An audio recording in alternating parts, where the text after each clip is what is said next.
Hakim-Hakim pasal 15.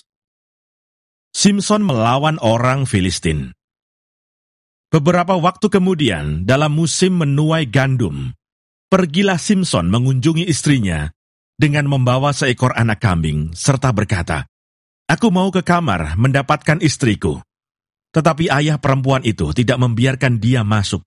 Kata ayah perempuan itu, "Aku telah menyangka bahwa engkau benci sama sekali kepadanya. Sebab itu aku memberikannya kepada kawanmu. Bukankah adiknya lebih cantik daripadanya? Baiklah, kau ambil itu bagimu sebagai gantinya." Lalu kata Simson kepadanya, "Sekali ini aku tidak bersalah terhadap orang Filistin. Apabila aku mendatangkan celaka kepada mereka." Maka pergilah Simson, ditangkapnya 300 anjing hutan, diambilnya obor, diikatnya ekor dengan ekor, dan ditaruhnya sebuah obor di antara tiap-tiap 2 ekor. Kemudian dinyalakanlah obor itu, dan dilepaskannya anjing-anjing hutan itu ke gandum yang belum dituai kepunyaan orang Filistin. Sehingga terbakarlah tumpukan-tumpukan gandum dan gandum yang belum dituai, dan kebun-kebun pohon zaitun. Berkatalah orang Filistin, "Siapakah yang melakukan ini?" Orang menjawab, "Simson, menantu orang Timna itu, sebab orang itu telah mengambil istri Simson dan memberikannya kepada kawannya." Kemudian pergilah orang Filistin ke sana dan membakar perempuan itu beserta ayahnya.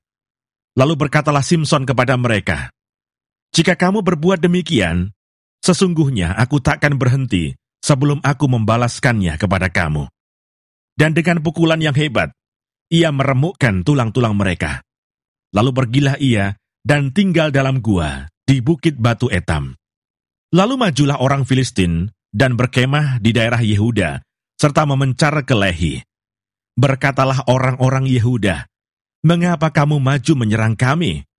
Lalu jawab mereka, "Kami maju untuk mengikat Simson dan memperlakukan dia seperti dia memperlakukan kami."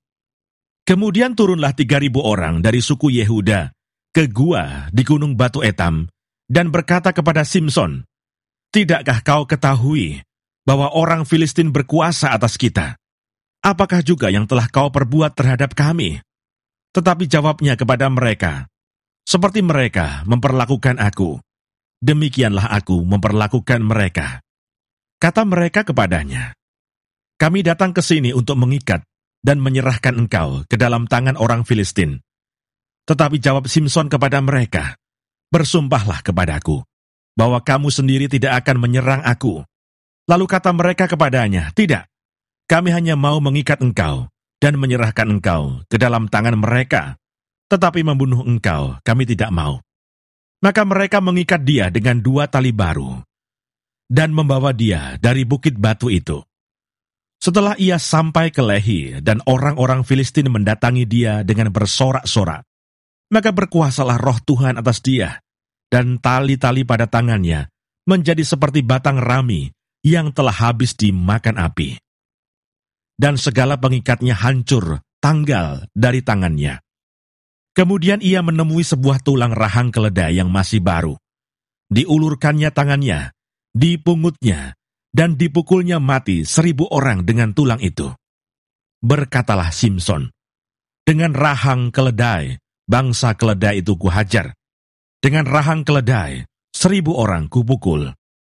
Setelah berkata demikian, dilemparnya tulang rahang itu dari tangannya. Kemudian dinamailah tempat itu Ramat Lehi. Ketika ia sangat haus, berserulah ia kepada Tuhan, "Oleh tangan hambamu ini, telah kau berikan kemenangan yang besar itu. Masakan sekarang aku akan mati kehausan dan jatuh ke dalam tangan orang-orang yang tidak bersunat itu?" Kemudian Allah membelah liang batu yang di Lehi itu, dan keluarlah air dari situ. Ia minum, lalu menjadi kuat dan segar kembali. Sebab itu dinamailah mata air itu, mata air penyeru, yang sampai sekarang masih ada di Lehi.